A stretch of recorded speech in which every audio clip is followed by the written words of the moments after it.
Happy New Year! First of all, I must apologize for the construction noises you can hear over there, because I somehow always pick the best possible days to film videos like this, especially ones in my driveway. It's always either the construction noises or the steel factory or... Anyway, I thought I'd start the year off quite strong because y'all won't stop asking me to make this video. This is the most requested video from you. And that sounds ridiculous. Like, I've been doing YouTube for 17 years now, or thereabouts. Anyway, you don't give it. What you do give a shit about is this heap of junk. Excuse me, I meant my Citroen C6, the car that's next to me right now.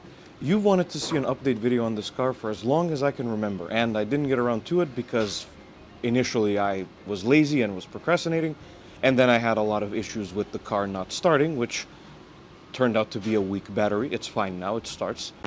But y'all wanted to see an update video on the C6, so that's exactly what we're gonna do here. It's been a little over a year since I purchased my Citroen C6. I feel like everybody's staring at me right now because I haven't filmed in my driveway in years, but there's a reason why I'm filming in my driveway. That was the initial plan when the car wasn't starting. I was supposed to film a video about it when it wasn't starting. Even though it starts now, I can't be bothered to drive over to the filming location, so we're gonna do it here. Anyway, it's been just over a year since I bought my Citroen C6. I bought it on December 30th, 2023 for the princely sum of 0 because I traded in my Mark V Golf for this car. And in the past year, it's been smooth sailing, and it's been a wonderful experience all the way through, and that is a complete f***ing lie. What it's actually been is a lot of problems and some enjoyment. So, I've already made one video on the Citroen C6, my Citroen C6. I released that in March of 2024, and for some reason you loved that video. It kind of blew up, and everybody was telling me in the comments some great compliments and insights on how to get things that were broken on the car to work properly again. So thank you very much for your support. This video is for you. And I recommend you go and watch that video first to get up to speed what exactly has happened with this car the last time I made a video about it. But TLDR, if you haven't seen that video, when I got the car, it had some issues. The biggest one of those being a coolant fitting next to the radiator exploded, leaked all the coolant out. Then the mechanic I took the car to parked the car illegally. The car got towed. He didn't want to pay. One detail I missed out in that story was not only that the car wasn't fixed by the time I paid $100 for the parking fine, I was supposed to find that part. So that went about as well as you'd expect, really. That part hasn't been in production for years. But the other mechanic I took the car to came up with a solution, and you've all been asking to see that solution, and you're going to see it today. But let's go counter through some of the things that have happened since then. So the car was fixed in also about March of 24. The coolant fitting was fixed with the DIY solution, and the coolant was obviously topped up.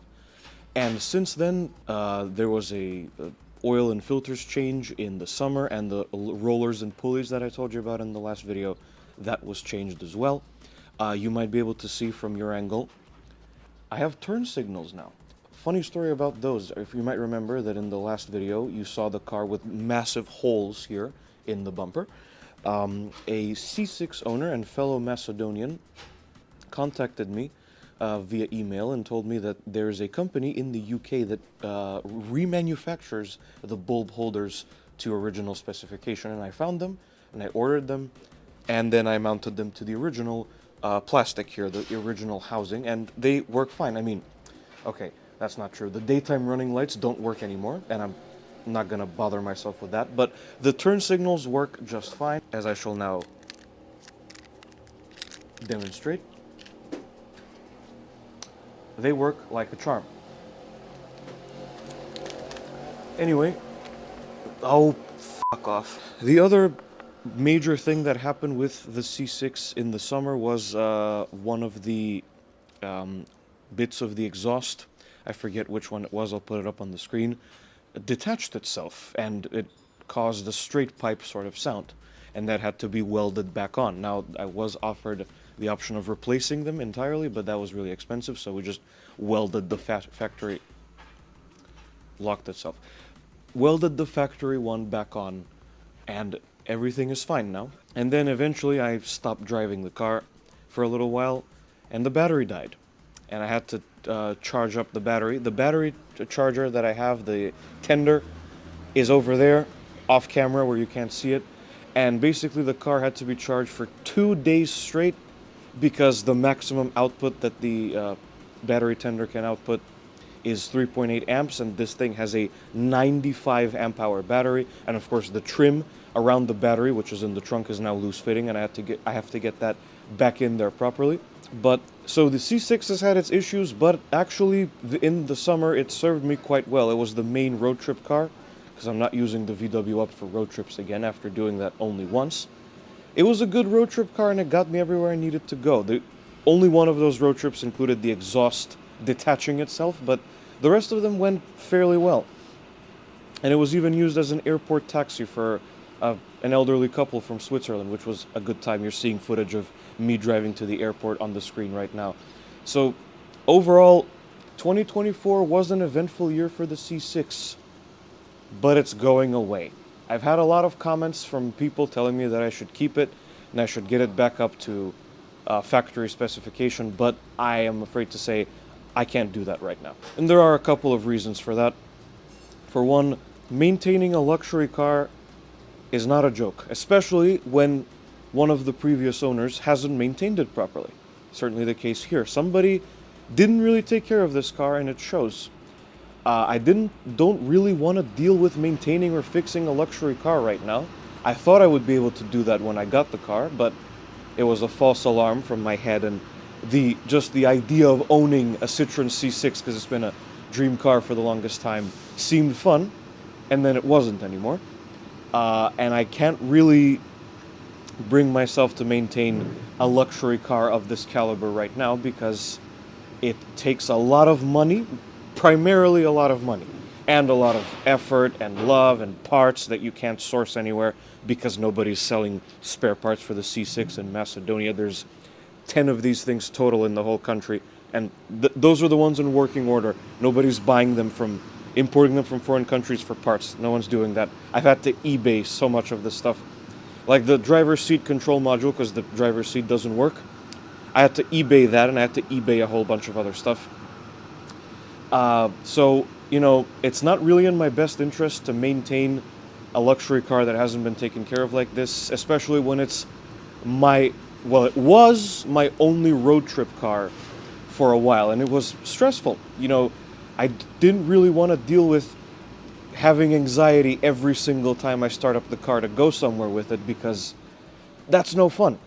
If I had 5 other cars that I could use for road trips and they worked fine, then okay, maybe I would have kept it. But for a while, this was my only road trip car. And that's another thing. Perfect segue. I have since bought another car. At the end of last year, I imported myself a new car to replace the C6. It's not here right now, but you'll see it very soon.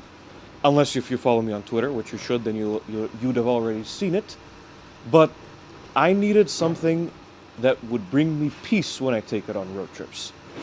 And the C6 couldn't provide that. Right now, with my financial stability and my needs for a car, there's no room in my life anymore for a car like the C6, which has basically ruined my life, pretty much. But also, when it did work, it was a fabulous, fabulous car. The ride and the comfort and the driving experience and the torquiness of the engine, frankly, when the engine works 3 days out of the year, it's a fantastic torquey engine. It makes a great sound as well. I love the sound of the 2.7 liter diesel. Again, when it works, which is not very often. But I'm sorry to have to say this and disappoint a lot of my viewers. My C6 is currently on the market, and actually I have a couple of people interested already, which is why I decided to make haste and make this video before it's sold and before you won't have a chance to see it anymore. So that's a lot of the things that happened to the C6 dealt with. Now let me show you around it a little bit, just as a little refresher. Anyone who's been a subscriber since 2021 will remember the Korr's driveway tours. Anyway, people wanted to see the DIY solution for the coolant fitting next to the radiator, so let me show you that now. If the hood release decides to work today, one moment please, thank goodness for that. So, this is what we're talking about. This, for reference, here's a picture of the original part and what that looks like. That's the thing that broke off. And here's the DIY solution. It's a metal pipe that was cut to spec. You can see a little bit of the coolant buildup around the edges there. It's unavoidable, frankly, when you have one of these cars. And you can also see the weather stripping is covering up the washer reservoir, which is always nice.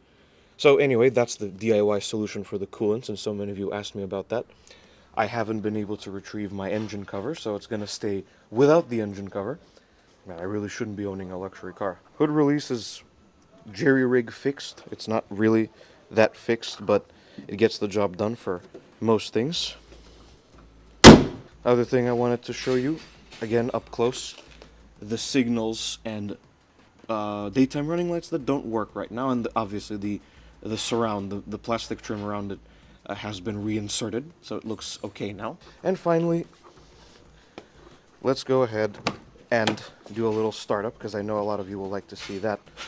My favorite part about filming videos in the winter is that the lens keeps getting fogged up. Anyway, here's the interior in all its 2007 glory. I have new stickers for these cruise control buttons here that I need to install. Doesn't really matter because the cruise control only works half the time. Anyway, I drove the car a little bit yesterday. I started it up just a bit before I started filming. Let's see if it starts now. Wait for the gauge cluster to do its little thing. The service light is on because the seat belts are beyond broken. Anyway, moment of truth.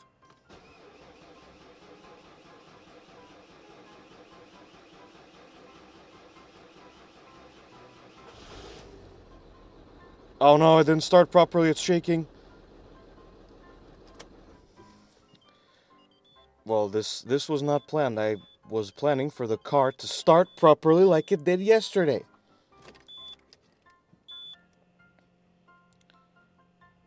Alright, attempt number 2.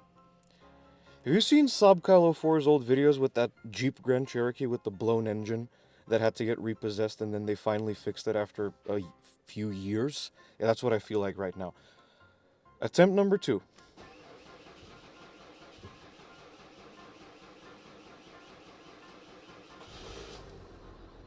It's shaking again. And who knows, maybe eventually, in a year, we'll get it to start properly. I know I'm definitely plugging in the charger, the battery charger after I'm done filming.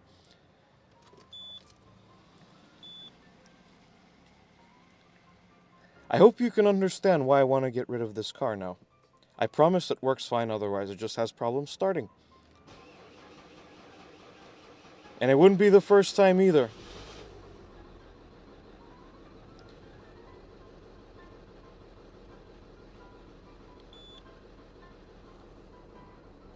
It's the anti-pollution system, as it calls it, the DPF, which is a bunch of crap because if I start it up again, eventually it'll start normally and run normally. It's not idling properly. Give me a few minutes, I'll get it to start properly and I'll show you.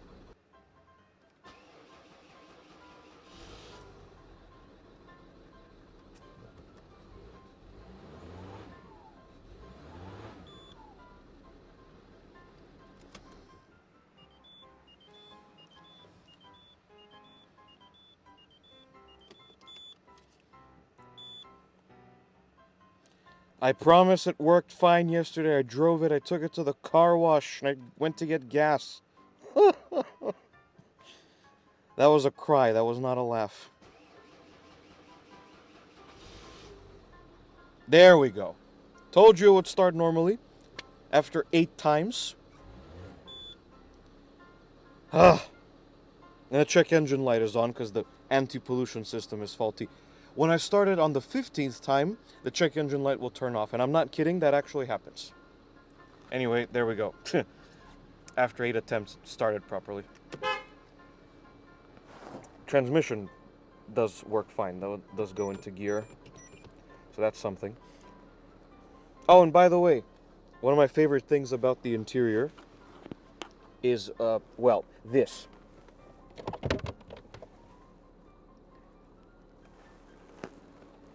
France. And that, ladies and gentlemen, is my Citroen C6. If you're wondering who the asshole who blocked my driveway is, don't worry, that's me.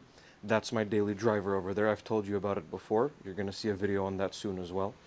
Not disputing the fact that I'm an asshole, but it's not a big deal. Don't worry about it. Anyway, that's my Citroen C6. I hope you enjoyed and you liked this update video, because I am pretty certain this is the last you're going to see of this car on the channel, as we move it along to my new car and the other cars in the fleet, the Audi TT and the VW Up in the background there. Thank you so much for watching and for your continued support. If you like this video, be sure to hit like and subscribe to the channel. Also follow me on Twitter. There will be a link in the description as always.